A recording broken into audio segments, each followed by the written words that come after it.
Hello, Garland Nixon here, and there's some things going on the diplomacy front. And we're going to talk about the Russian diplomacy. Is it effective, and the current status of the diplomacy model going on between Russia, the EU, and the US. Let's talk.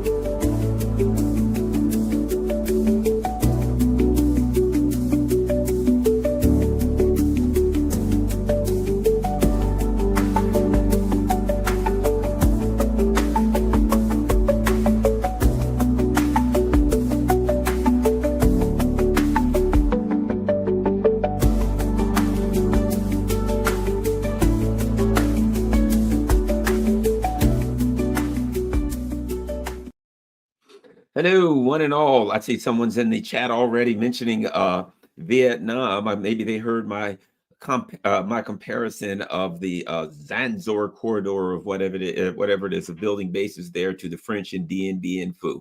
But at any rate, hello everybody, and especially Chicken Patty, who, as you probably know by now, she is the intellectual foundation of this channel. Without Chicken Patty, there is no Garland Nixon channel. So all is going well. Thank you very much. And everybody, keep up the good work. All right, let's get going. So we got something new here. And so it inspired me to talk about diplomacy a bit. Russia ready to upgrade level of direct talks with Kiev. Moscow could address the political, military, and humanitarian aspects of the conflict's resolution, right? Russia is ready to now keep up the language. You gotta love the Russians. They're very, very particular with their language, a very, very, very bureaucratic way of doing things, very specific way of doing things, right? Russia is ready to, quote, raise the status of its delegation level peace negotiations with Ukraine. Now, what's interesting about that is that comes in the shadow of discussions between the EU, Ukraine, and the U.S. about a direct meeting between President Putin, let's just say this, respective presidents Putin and Zelensky, right? One, which I respect, and the other, don't, but I like to use the word respective because it applies here. At any rate, so in the shadow of that, which again, what is that? That's internal discussions. That's the U.S. and the EU and the UK, right? That's within the U.S. empire, and everyone knows who the big dog is, having discussions amongst themselves without Russia, right? Oh, yes. Now, I would imagine that in the phone calls between Presidents Putin and Trump, there has been discussions of that, and I would also imagine that President Putin, as tends to be the Russian way of doing things, nuanced it. He didn't say yes, he didn't say no. Probably, something like if the conditions are right. At any rate, and quite frankly, he might have even laid the conditions out. I'm sure that we are not privy to all the things that are said between Presidents Trump and Putin. But at any rate, so when the Russians say they're ready to raise the status of their delegation level peace negotiations, think about that. Number one, raises the status. I'm not sure what that means, and I think that's intentional. But number two, delegation level peace negotiations. That's a way, in my opinion, of saying, nah, the meeting between Putin and Trump we ain't there yet, right? The Russians are really good at using language to say this. They're really good at saying no. That's the brilliance of Sergei Lavrov. That's why I say again, Lavrov is a just an absolute brilliant diplomat, and a big part of diplomacy is wordsmithing, right? So Lavrov has a way of talking where he can tell you go to hell, and you'll thank him for, and he'll say you can go to hell, and here's a first class ticket, and you'll thank him for sponsoring the trip.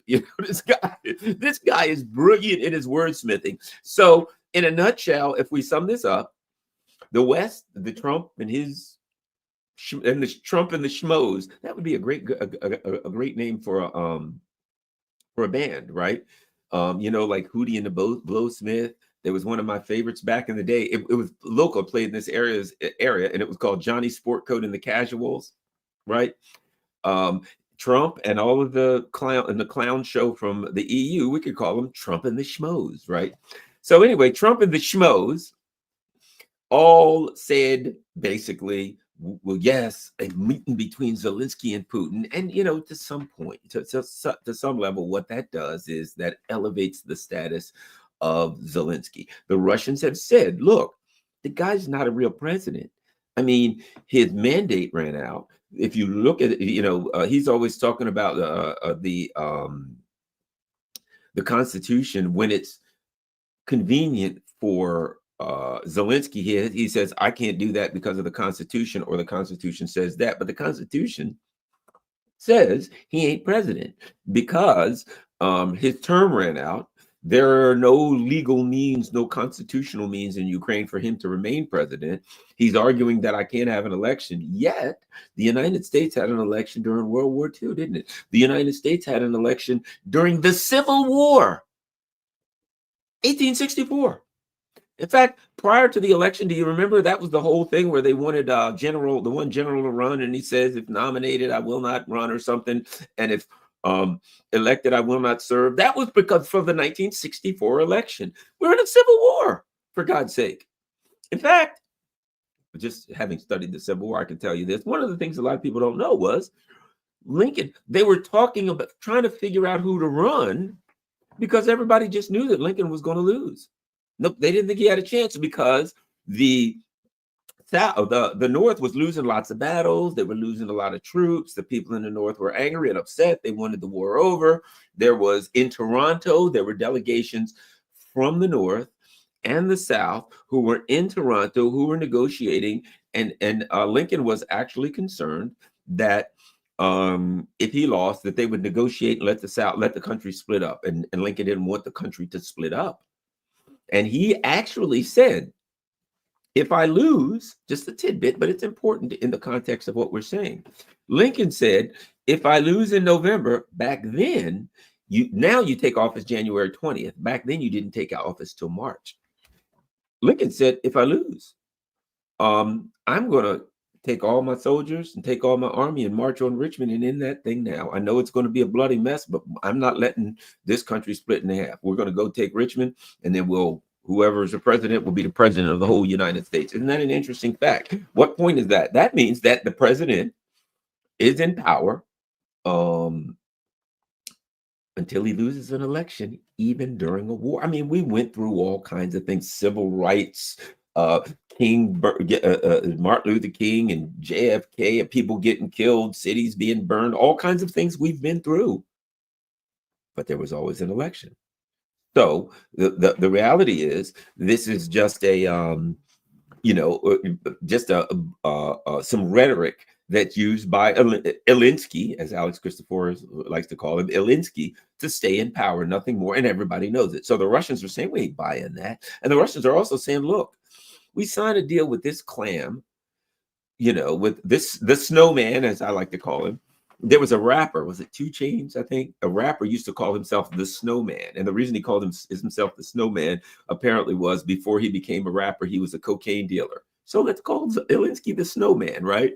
The old Snowman, basically, if he signs something, what the Russians say is, and this is important, and I think that before the Russians sign anything or come up with a final deal, they're going to say it has to go through the Rada in the Ukraine. It has to go through the Ukrainian, which they can't do that. But I think before they would do anything, they would have to ensure something, and that is that the old Snowman wasn't the only signature on it, that he wasn't the endorsing signature on it, because what they're saying, somebody said Jeezy. Okay, I knew it was one of them that said, whoever it was, said, one of these rappers said that he was the Snowman. But at any rate, so Zelensky now is the Snowman. But the Russians, and this is valid, and this is, again, why they're great diplomats, because they cover all of their bases. Because what they're saying is this: we sign a deal, and we say, hey, this guy's not valid. You guys get him to sign a deal. In 2 years from now, we say, okay, we're sticking to the deal. And you say, well, you were right. He ain't valid, so we don't have to stick to the deal. Let's not forget, I think it was Denmark and Sweden, I believe it was. Perfect example, After the Nord Stream attack, I'm pretty sure it was Sweden and Denmark, they started an investigation. And the Russians argued, said they can't do an investigation under international law. They don't have the authority to do the investigation. The UN should do the investigation as to who did it. And Sweden and Denmark argued, no, we do. It was in our war, territorial waters, blah, blah, blah. We're going to do the investigation. So they got finished the investigation, apparently. And at some point, several people in the world and the UN said, okay, Sweden and Denmark, let's see the results of the investigation. And they said, we've dropped the investigation. Why?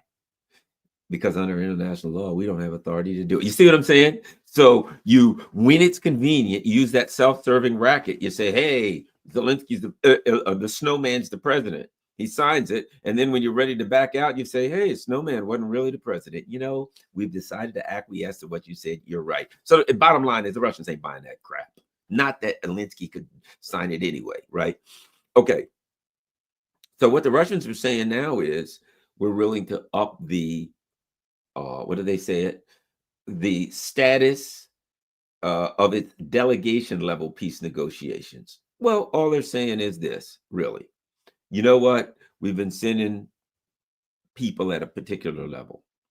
You know what? Next, we may go to Sergei Lavrov's assistant. You know, maybe we'll go with an ambassador. Maybe we'll go with our ambassador to the UN. Maybe we'll go to somebody a little bit higher, right? You know, whatever the case is, there's always somebody higher before you get to Putin. That's all I'm saying. Maybe we'll send Medvedev. That'd be wonderful. But so I think what they're looking at is they're saying it's the Russians' very kind and gentle way of saying, nope, Putin ain't meeting.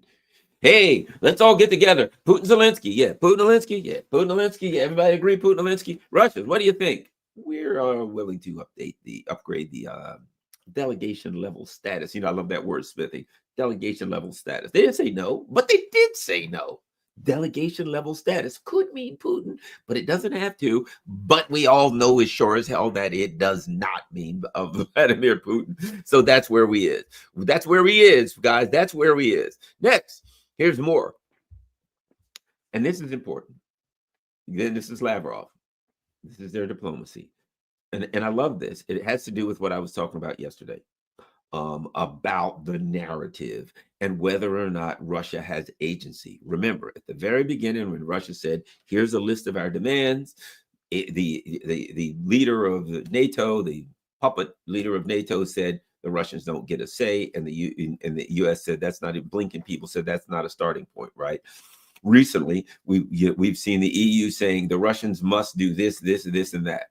They must accept this. Remember, they must accept our demands. We demand a ceasefire. Which means that what? The Russians don't get a say. They don't get agency here. They will do what they're told. Those Slavs, don't they know that they're inferior to us? They're Untermenschen, dare I say, right? And the narrative that Trump left Alaska with was, yeah, the Russians do get a say. They earned it, right? They earned it with Fab 3000s. They earned it with mortars. They earned it with bullets. They earned it on the battlefield. They didn't ask for a say. They took it, right?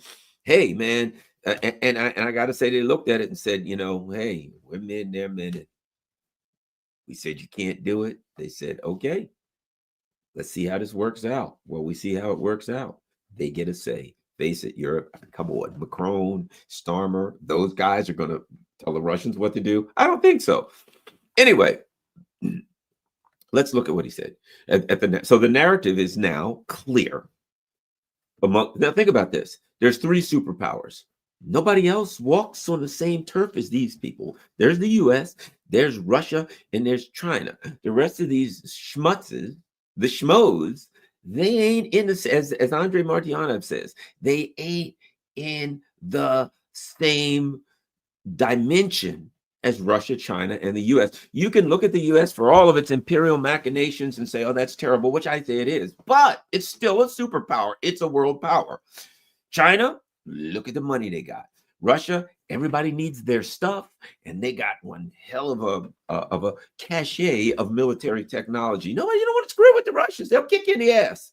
You don't want to fight. You don't want to land war against the Russians. And now, with their military capabilities, you don't want a naval war with the Russians. They're problematic. They earned it. They took it. Okay, like men, they stood up and they took it. Not saying that that's not an anti-woman thing. This is just, hey, I'm an old school dude. You know what I mean? It's like two men come together and fight it out and say, okay, and shake hands afterwards. That's old school. That's where the Russians are coming from. That's what they did. So now, as Macron, who gets the hell beat out of him by his partner, is going to push the Russians around. You can't push Brigitte around, pal. We saw you get the taste slapped out of your mouth by your partner. Okay, so shut up, Macron. Starmer, what has this guy got? 1% approval rating. Friends and family. You know how they have those advertisements? Hey, come in. It's Friends and Family Day. Those are the only people in the UK that still support Starmer, Friends and Family. So, you know, and some of them are probably suspect. So they're trying to boss Putin around. Ain't happening. How about this? Putin got in the Cadillac next to Trump, and they were grinning. You ain't getting in the Cadillac, Starmer. You ain't getting in the Cadillac, Macron. You ain't getting in the Cadillac, Merritt. You ain't getting in. There's no place for you there. There's no room for you there. There's no respect for you in the big Cadillac, pal. Cadillac is an American thing that maybe not now, fair enough. But historically, from a legacy perspective, right? Cadillac is elegance and it was like big American power. It was like the auto equivalent of a aircraft carrier. You know what I mean? It exuded power and strength and all. Now, don't get me wrong. Lexus is way better, okay? But I'm just saying, historically, the legacy, the Cadillac symbol was there, right? The beast. And there's Putin and Trump.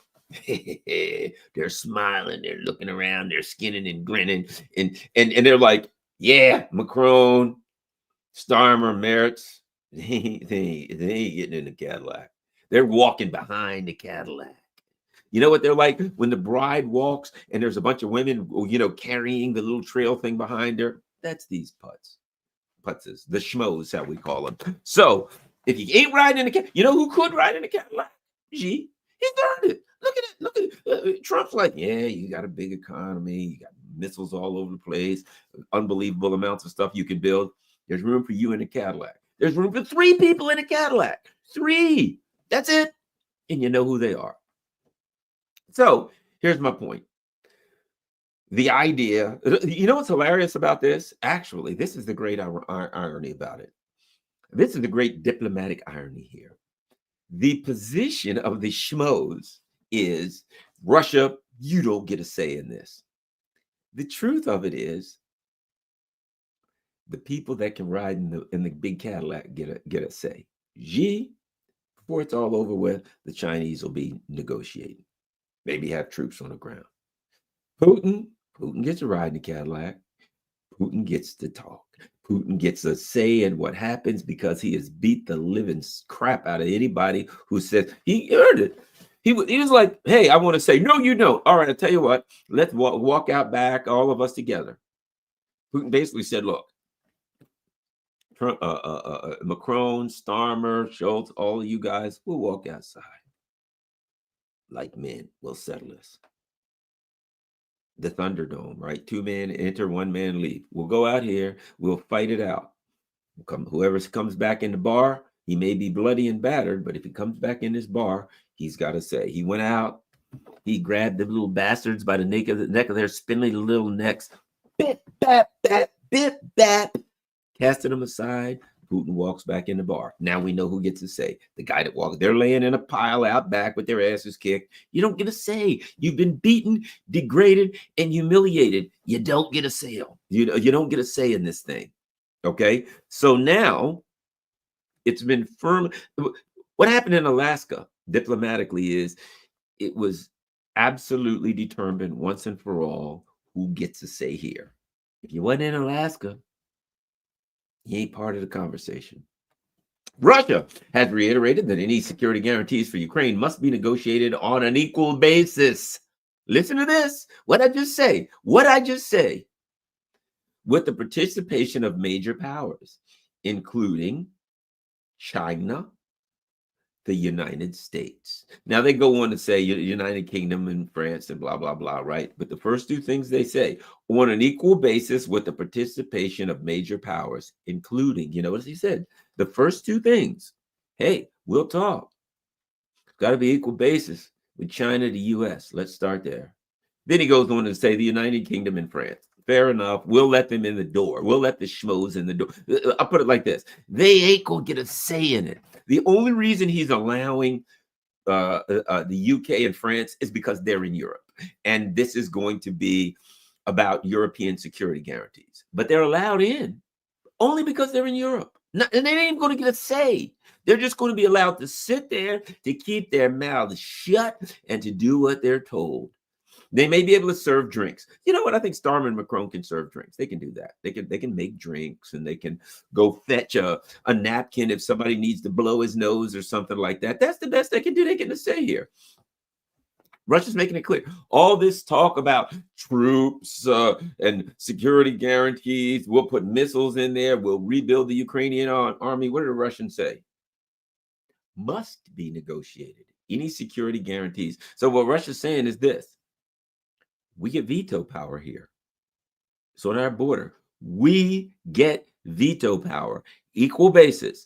This is our border. We won the war. Nothing goes into Ukraine. Nothing that we don't want to go into Ukraine. We won the war, and this will need to be negotiated based on to the victor goes the spoils. The strong do what they can, and the weak suffer what they must. That's the game. And you can accept it or not, or otherwise we'll just keep on taking what we want to take and do what we want to do. You still got the option. Key statements by the Russian foreign minister. Number one, Russia sees growing U.S. recognition of the need to address root causes of the crisis. Bingo. If you remember before the meeting in Alaska, what I said was this. They're talking about root causes. That's the discussion now. Root causes. Why does my car keep going crooked? What the hell am I doing here? What am I doing wrong? My tire's going crooked. Anyway, root causes. Maybe I'm leaning weird or something. Root causes, right? Number one. So the Russians are saying, hey, the U.S. is ready to talk about root causes. Two, Russia insists that European collective guarantees for Ukraine must be truly reliable. In other words, we ain't doing another Minsk 3, bruh. We get veto power, our friends China. And what's interesting is this. China's not in that area.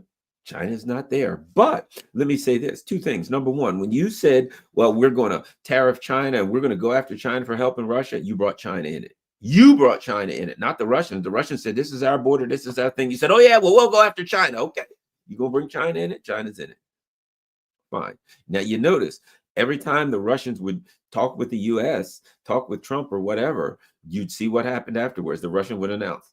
President Putin called President Xi and hit them to what's going down. But he's got a right to, because you dragged him in. China didn't. They said, look, we're selling drones to whoever wants to hell drones.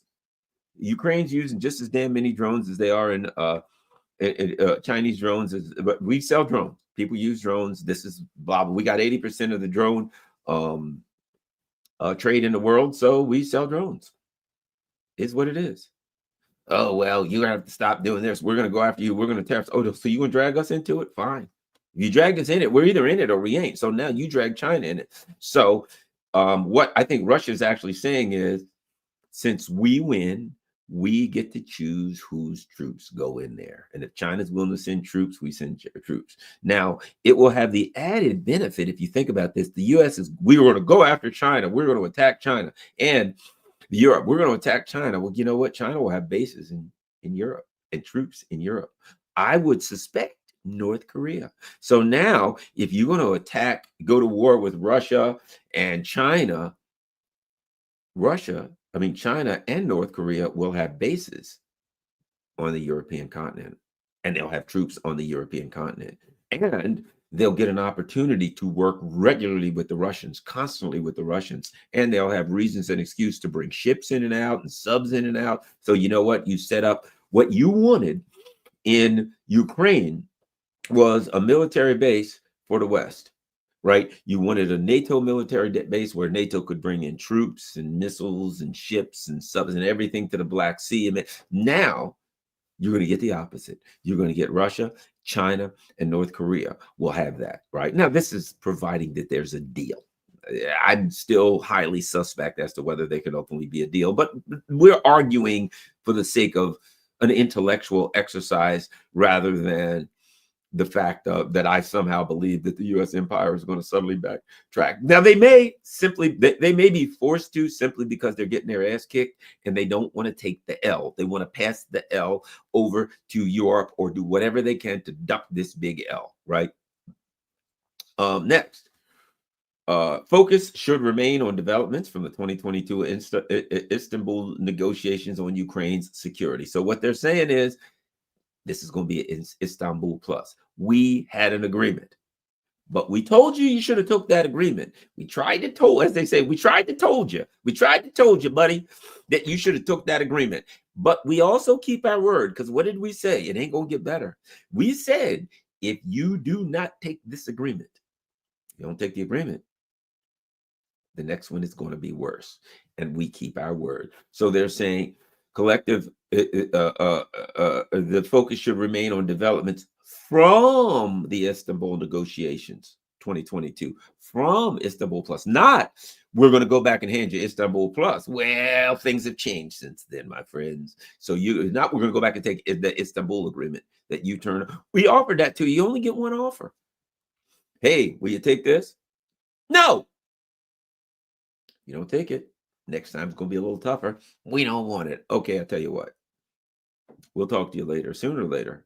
And as Jonathan saying, and we're looking at Odessa. Man, that's a pretty little city on the Black Sea, isn't it? Woo-hoo, look at that. Odessa is beautiful. Sure would look good in the Russian Federation, just saying. Sure you don't want to talk. Now, let me continue. Moscow will also provide guarantees for Ukraine. Now, that means something. And this is critical to think about. It means something very important. And this is a rhetorical, narrative-related issue between the U.S. and the EU that I don't see how it can be bridged. That's about trust and equality. See, if Moscow says we'll also provide guarantees for Ukraine, they already know what they want to do. But in order to sign off on that deal, you got to trust them, don't you? In order to sign off on a deal that Moscow's job, okay, we got to deal with Moscow. Our job is to do X. Moscow, we have agreed to do X. Moscow has agreed to do Y. Well, that means you trust that they will keep their word. Now, hell, I can't see in any way that Moscow can trust that the EU and the US will keep their word. In fact, you can trust that they won't keep their word. The only thing you can do with them is, what is it called? A money in hand deal. The deal where when you get ready to sign the deal, okay, we got a deal. Yeah, everybody got a deal. Yeah. And this is what you say at a money in hand deal. Yes, you're going to buy this car. I'm going to do this. yes, blah, blah, blah, blah, blah. And then what do you say? Okay, the deal's good. Let's shake on it. But I think I'll be needing the money up front. That means I don't trust you to pay me later. Any deal we make, it is contingent upon you putting the money in my hand up front. I ain't going to sign a deal and say, okay, you give me $500 now and $500 next week. Nope. If you want a deal, you put that money in my hand right now. It's a money in hand deal. So I can't see the Russians accepting any deals that ain't a money in hand deal. I think I'll be needing the money up front. That's the deal. But what the Russians are saying is, we're going to give you some security guarantees. You got to trust that we'll keep our word. We got to trust that you'll keep your word. But us keeping our word will be contingent upon you keeping your word. You don't keep your word, we will keep our word. Our word is, if you don't keep your word, we're going to punch you in the face or whatever it is. You know what I mean? We won't do this or that. I will guarantee you what the Russians will have, and they want to bring the Chinese in with them. What the Russians will have, if a deal ever gets done, which I'm probably suspect as to whether it happens, there will be penalties. If you don't keep your word, this happens. If you don't keep your word, that happens. I don't have to do this. I do this. Oh, there's money that train. If there's going to be penalties for not keeping your word. But again, as I said, I'm doing this as an intellectual exercise. Whether or not this happens, I'm highly suspect. Okay. Um, Unless so, you've got to trust now. What that screws the Europeans because the schmoes are all saying we can never trust Russia. We can never trust Putin. They just lie about everything. Blah blah blah blah blah. Well, how can Moscow provide security guarantees? They're saying if you want a deal, you're gonna have to. You want us to trust you, which we don't. You're gonna have to trust us. You're gonna have to abandon the narrative that we're just crazy savages and we're untrustworthy. If you can't abandon that narrative, you can't get a deal. Next, last but not least, and this is, I love this. I love that the Russians put this in there, the key statements by Lavrov. I love that Lavrov said this, and I think it's important. And here's what he said. Listen to this. Zero security framework without Russia. Such talks lead nowhere. Now, what are they saying? It's a recognition of something. And that is, look, so far, the schmoes have met and they've done schmo things. They've met in London, they've met in Paris, they've talked amongst themselves, and they've come up with demands. Those days are over. It's over with that. Forget that. All negotiations now must be between the US and Russia, first and foremost, or Russia and other entity facilitated by the US and supported by the US. Okay? The US has to support and to some level facilitate and coordinate. Now, keep in mind, Trump has already said, hey, when it comes to security guarantees, we'll coordinate them with the Europeans. In other words, we ain't sending no troops. We ain't spending nothing, right? Europeans, now there are those who argue that the US wants to pass the baton to Europe and have Europe attack Russia. Fair enough. Probably to some extent, I would imagine it's true. But the Russians ain't stupid. They know that. But they also know that the Europeans are militarily, intellectually, and I'm saying the ruling elite of the Europeans are militarily and intellectually neutered. Okay, they have been neutered. They've had their jiggly parts cut off by the Russian army on the battlefront in Ukraine. So the Russians aren't going to go talk to the monkey. They're going to make sure that everything goes through the organ grinder. That's a reality. And again, I would suspect the Russians, Lavrov and Putin, being, and this is what I always tell people. I'm never going to look at this and somehow think I'm smarter than Lavrov and Putin, and I've got it. You see people in the chat sometimes, with various shows. Yes, Putin is naive. Lavrov's naive. They don't really understand this, and I'm like, so you're in the chat, and you're smarter and wiser, and you figured this thing out. That poor, intellectually inferior Putin and Lavrov haven't figured that out. Yeah, well, I'm not ever going to go down that route. I've been paying attention to these guys, and they're pretty damn smart. And number one, and number two, they got a whole hell of a lot of more information than you and I. So let's not go down the road where somehow we think we're schmoes, okay, in comparison to these guys, that a bunch of schmoes on YouTube are somehow so much wiser than Putin and Lavrov that we've got it all figured out and they're just naive. Yeah, I don't think so. I don't think so. They know what time it is. And I think they know a lot of this is show. And I think a lot of it is show for their friends. A lot of them, they're demonstrating their willingness to do diplomacy. They're demonstrating their ability to do diplomacy. They're demonstrating that they're honest. And here's the thing about it. It ain't a fraud. Because while I'm sure, just like you and I, they have little faith that the they have little faith that the the West will keep its word.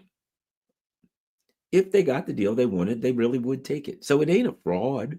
They really would. I'm sure, just like you and I, they're like, yeah, we know these people are lying scumbags, but we're going to do this in earnest. If they shock us, we'll take it. But if they don't, you know what are we doing? As they say, as Alexander McCoy says, we're trading time for space. Well, we'll keep on talking. This can go on for 6 months. Oh, by the way, we're about to take Seversk. So while we talk the talk, we're going to walk the walk. While we continue to discuss, our hand only gets stronger. Okay. The US, our economic issues are hanging over our head. Our political instability grows. We get closer and closer to the midterms.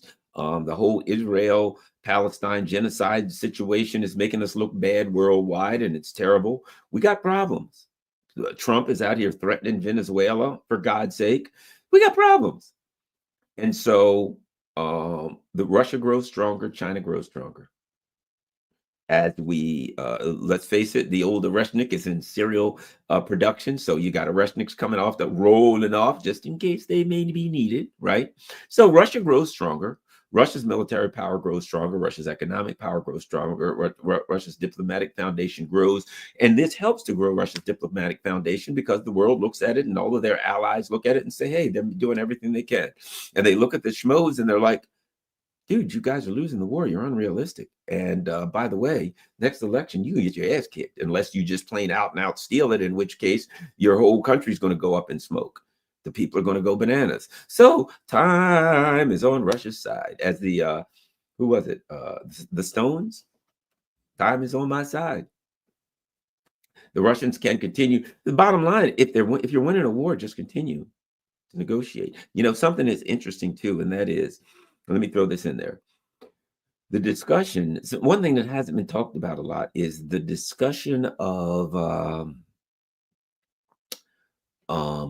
the number of deaths on the battlefield, the KOA, casualties, and the foundational rhetoric in the narratives. It's important, and I'll tell you why. Because this is everybody now,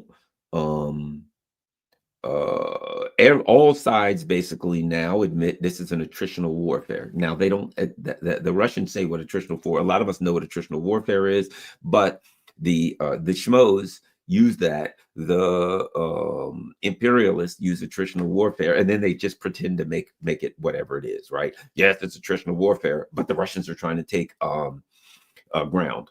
And they're trying to take city to city. Well, that's not exactly where attritional warfare works. In attritional warfare, the idea is to destroy and exhaust the enemy, to destroy the enemy's capability to continue to fight.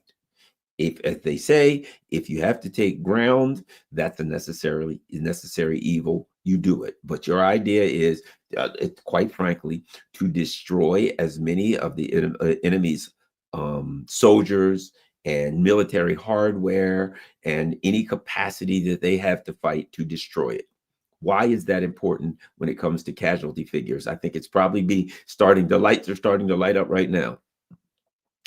If I admit that it's attritional warfare, and then I say, oh man, the Ukrainians are losing 1 million or 1.5 million people, whatever, and the Russians are losing 250,000, 500,000, 700,000. You pick your number you want. We don't really know what it is.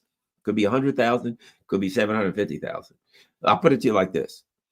I don't care if you say the Russians have lost 1 million soldiers and the Ukrainians have lost 1,000,001. In an attritional warfare, in attritional warfare, the guy who's lost the fewest soldiers is winning.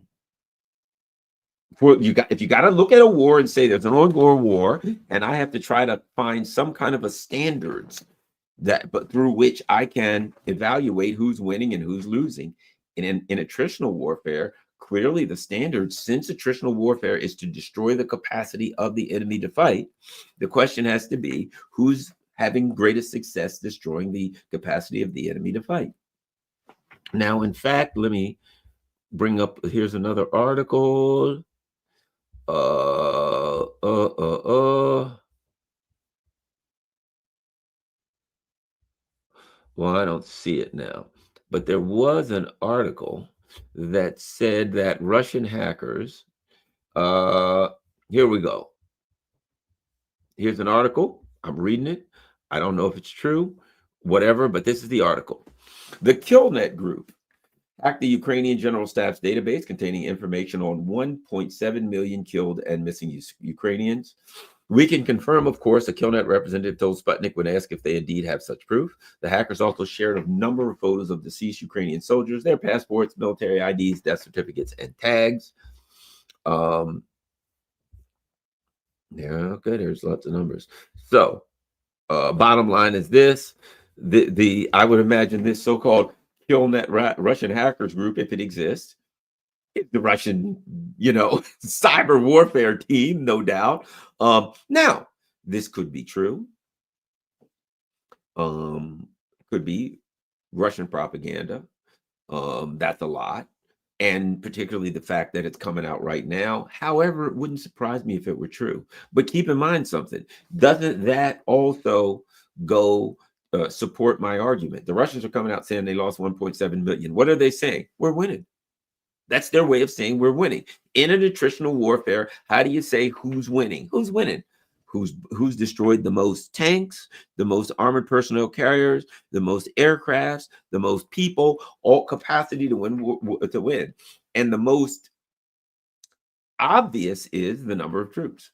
And so that's why NATO sources constantly says, look, the Sergei Lavrov thing. Oh, I mean, what's his name? Seymour Hersh. I'm sorry, the Seymour Hersh article that everybody's like, you got to be kidding me.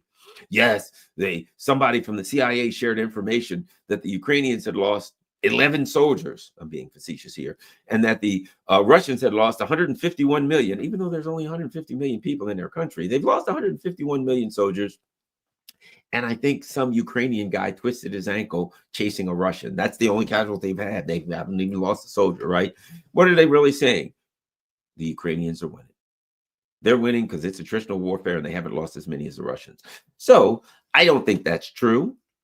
It's my opinion.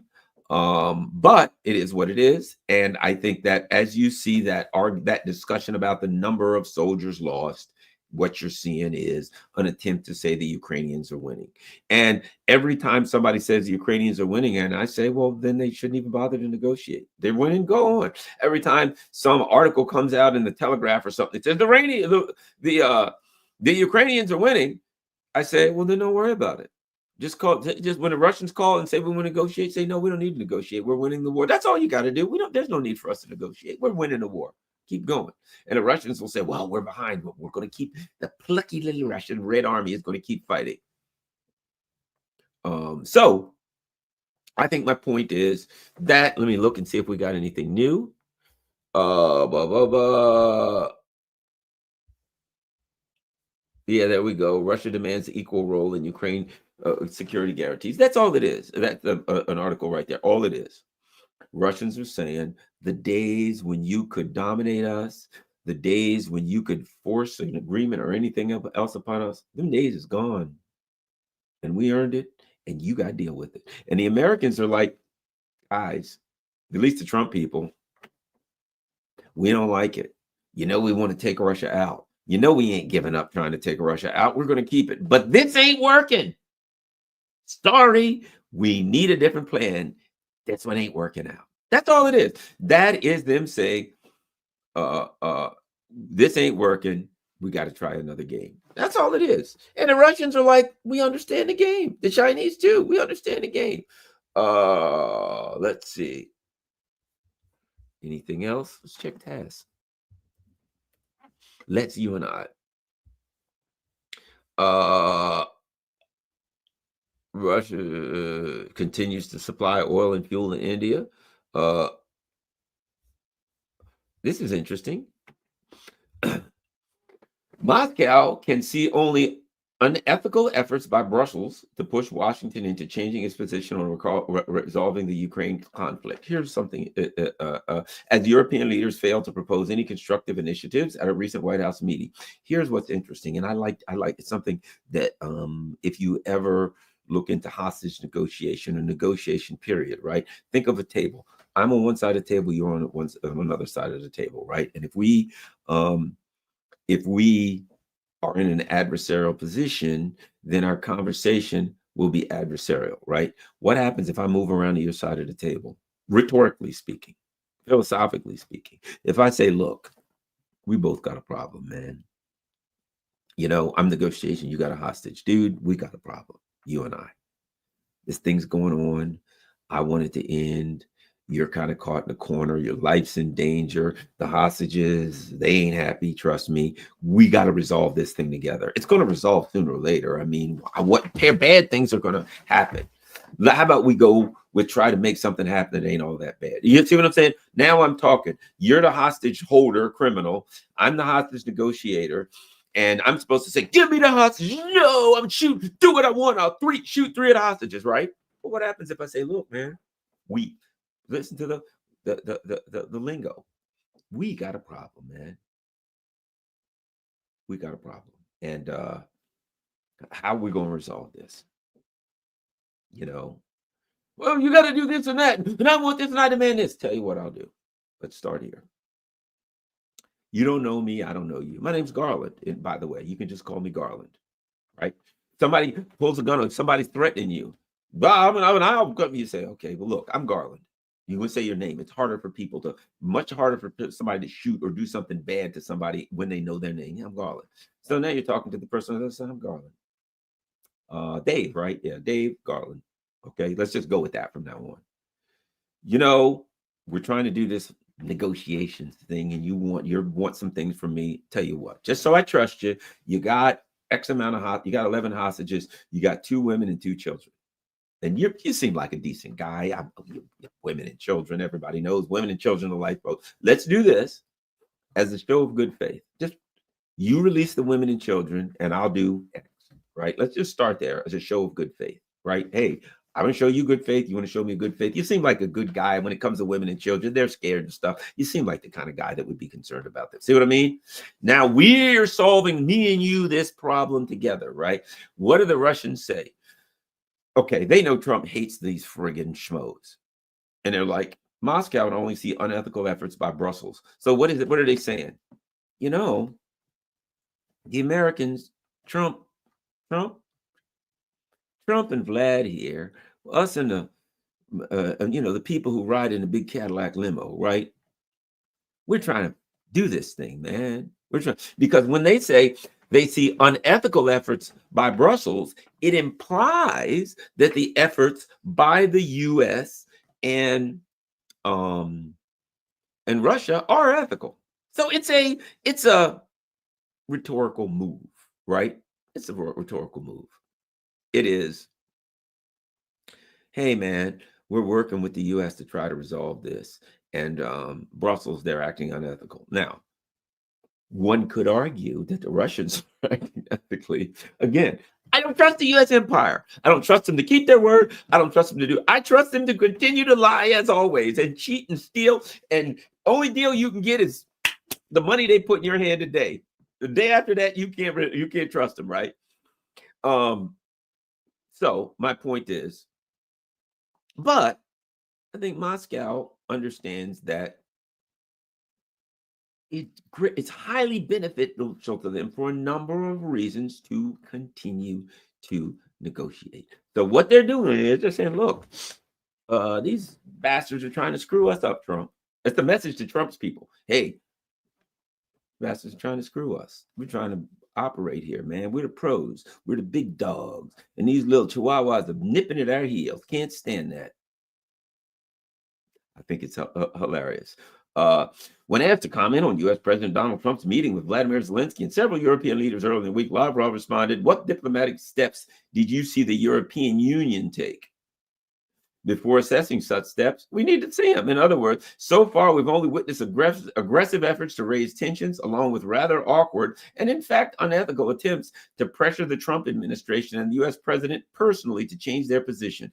As we saw when Europeans accompanied Mr. Zelensky to Washington on Monday, he added, "We did not hear the Europeans put forward any constructive ideas there." Speaking about the U.S. presidency and his team, Lavrov noted that, quote, they have really been doing diplomacy with regard to Ukraine for several weeks, actually since their arrival to the White House. It means they've been talking all along. That's what it means, okay? And everybody that is starting to realize this, they've been talking all along. He says, this means the search for mutually acceptable agreements that would address the root causes of the crisis, root causes, and guarantee that the conflict will not resume. They ain't stupid. They know what's up. Okay. So my point is, I think that the Russians are playing a strong hand. They're winning on the battlefield. They're negotiating from a position of strength. They're making sure they include China and their allies. I will guarantee you this, that one of the things that President Putin asked of Trump, hey man, China's their buddy. Don't come down on them. Leave them out of this. I bet you they're in the big link, and they're in the big Cadillac. Trump saying, hey Vlad, man, hey, we're heading on over. We got a second before everybody's in front of us. You got anything to say? Just one thing. Just leave China out of this. That's not no tariffs on them. Just leave them out. It's going to hurt you. It's going to hurt them. It's going to hurt everybody. Just leave China out of this. Okay. Now, what does Russia say? We're going to bring China in. China's a partner. And guess what else? If you're Xi Jinping, you call Vlad and you say, thanks, man. We'd rather not, have to keep struggling with these people over tariffs. They're jackasses as it is. That's one more headache. So, in other words, I think all in all, we're at an interesting point. I think it's going to continue on. And I think what the Russian strategy, assisted greatly by the Europeans, is to say, look, the Americans and the Russians and the Chinese are the big dogs. And we get all the say. And the Chihuahuas need to shut the hell up and know their place. I think that's what it comes down to. And is that in that reality? Come on. You can love or hate Trump. You can love or hate the U.S. empire and all of its horrible imperial needs. But here's the reality. The U.S., Russia, and China get a say. And the schmoes can shut the hell up and get out of the way, because that's where the decisions will ultimately be made. That's where we are. And nobody's going to trust the imperialists to keep their word. Nobody. Not the Russians and the Chinese. They ain't trusting them. They know that they're trying to stab us in the back, overthrow our governments, block the Silk Road. They're doing all kinds. They're involved in all kinds of devilment, surely, miscreant activity. But in the meanwhile, they got to live with them until such time as the U.S. collapses and breaks apart. Thanks a lot, everybody. Certainly appreciate everybody taking time out of their busy schedule to spend a little bit of time with me. If you could, certainly would be appreciated. We got Patreon and Buy Me a Coffee and PayPal and all other stuff. Oh, follow me on Substack. You can become a paid subscriber on Substack, or you can be just a non-paid subscriber. That's up to you. And when you do buy me a coffee, guess what? It can be one time, or just like Patreon, it can become monthly. So thanks a lot, everybody. Certainly appreciate everybody checking this out. I see people are online sharing this on Telegram and all different places. So thank you very much. Certainly appreciate that. The most important thing you can do is share this on all your social media platforms. I'm out.